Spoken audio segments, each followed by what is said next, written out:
TAVR is one of the great advances in the last 10 years in interventional cardiology. Now we're taking a look at a variety of things from this meeting on bleeding complications, SAVR versus TAVR. And in this case, we're talking about a publication in JACC, and I'm with Dr. Philippe Generoux, who is director of the Angiographic Core Lab at the Cardiovascular Research Foundation, CRF, and an interventional cardiologist in Montreal. Okay, this is an analysis from Partner. Yeah, exactly. So what was the aim of this sub-analysis? So we took all the patient from the study Partner 1A, which actually was comparing high-risk patient, surgery versus TAVR, either transfemoral or transapical. And the aim of this, the goal of this study was really to compare first the incidence of bleeding, but also their differential impact on mortality. So it was very shocking to see actually that in the current literature before our study, there were really a lack of data on bleeding in surgery. Actually, only one study in circulation was published years ago, but otherwise no real good study summarizing the problem of bleeding in surgery for aortic stenosis. So what we want to show actually was to compare the rate of bleeding surgery versus TAVI and to see the impact for mortality.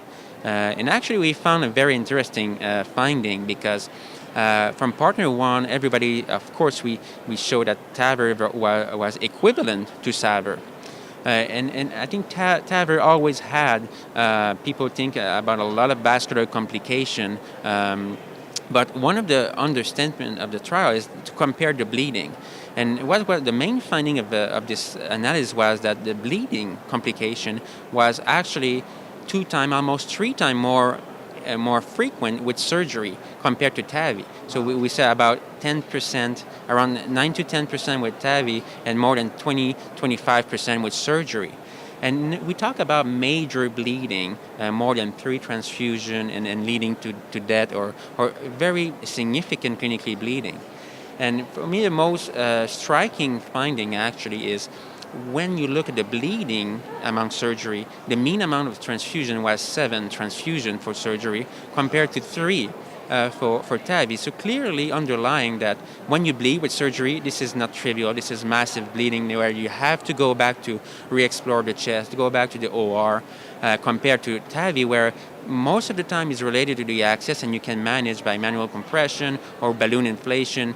That will be easy to solve. And consequently, that's linked to the second finding that the bleeding, when you bleed in surgery, it is strongly related to death. So you have, when you among the bleeder at 1 year, you have 45% chance to be dead. Compared to TAVR, when you bleed in TAVR, there's no difference in mortality. And that was very striking, actually, because we will think if you bleed with TAVR, well, you will die more. The thing is, in Partner 1, we probably learned from Partner 1B, and we're probably better to manage this bleeding that were less important. So clearly there were an interaction between the site, the type of surgery or procedure, and the impact of bleeding on mortality. And the main finding was really that when you bleed with surgery, you die more, and when you bleed with TAVR, we can manage it and you die less. How about the comparison between femoral and radial?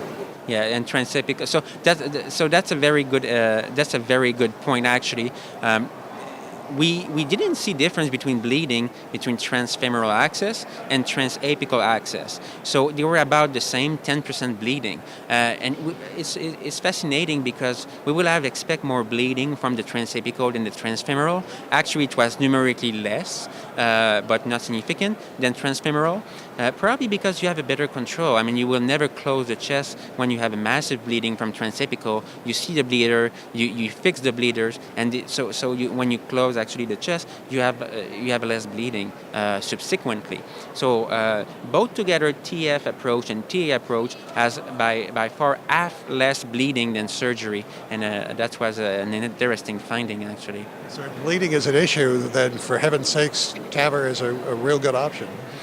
So that's a very good point. So when you have a patient at risk of bleeding, definitely I think TAVI will be a better option. And one of the predictors of major bleeding actually was a woman.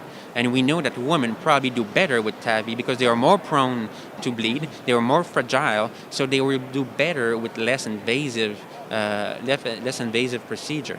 So I think the message is less invasive procedure are probably good for multiple reasons, but mainly because of decreased bleeding with a TAVR compared to SAVR.